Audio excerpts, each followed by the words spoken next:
사랑하는 여러분 안녕하세요. 오늘도 기가 막히게 좋은 아침입니다. 저는 신도림에 위치한 나눔교회 안경민 목사입니다. 오늘 2020년 9월 2일 수요일 큐티 본문은 예레미야 26장 16절에서 24절입니다. 오늘 본문은 우리에게 무엇을 말씀합니까? 예레미야 선지자는 가감없이 하나님의 말씀을 선포함으로 인해 큰 생명의 위협을 당하게 됩니다.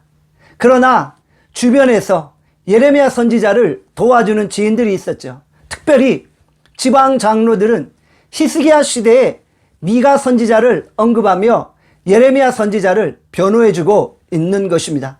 히스기야 왕 때 어떤 일이 있었습니까?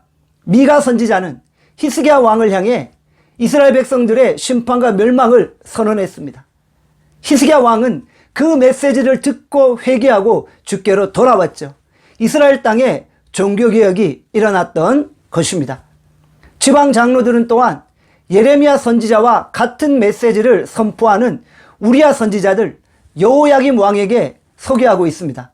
여호야김 왕은 우리야 선지자의 메시지를 듣고 회개하기는커녕 도리어 그를 죽이고 그의 시체를 평민의 묘지에 던져버린 것입니다.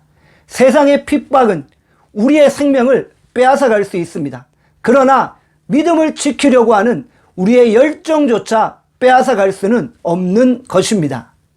사도행전 4장 19절에서 20절에 말씀합니다.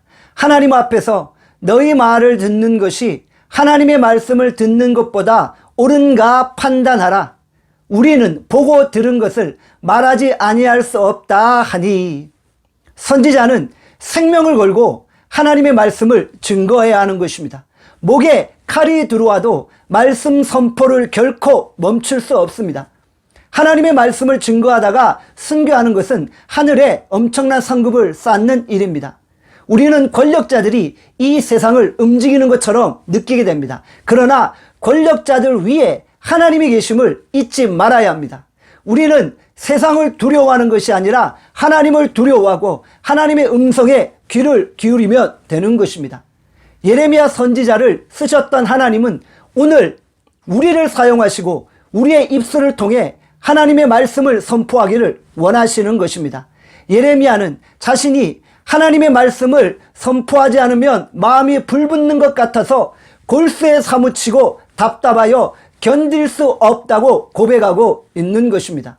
심판과 멸망의 메시지로 인해 예레미야는 우리야 선지자처럼 죽음의 상황에 놓이게 됩니다. 그러나 아이갑의 도움으로 간신히 목숨을 부지한 것입니다. 하나님은 교회 공동체가 스스로 회개하고 돌이키며 죄에서부터 정결케 되어지기를 원합니다. 하나님은 교회 공동체가 항상 영적으로 깨어있으며 하나님의 말씀을 지키고 하나님의 말씀을 회복케 하며 이 세상에 빛과 소금의 역할을 감당하기를 원하시는 것입니다.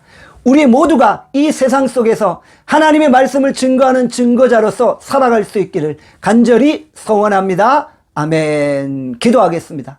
하나님 아버지, 우리에게 하나님의 말씀을 허락하시고 우리가 이 세상을 향해 하나님의 말씀을 힘있게 외치게 하여 주시옵소서. 우리는 이 세상의 어둠을 밝히는 빛과 소금이요, 우리는 하나님의 뜻을 이 땅에 증거하는 선지자입니다. 우리가 하나님의 말씀 증거자로서의 사명을 잘 감당케 하여 주시옵소서. 오늘 하루 우리를 축복하시기를 간절히 소원하옵고 예수 그리스도의 이름으로 기도합니다. 아멘. 내일 뵙겠습니다.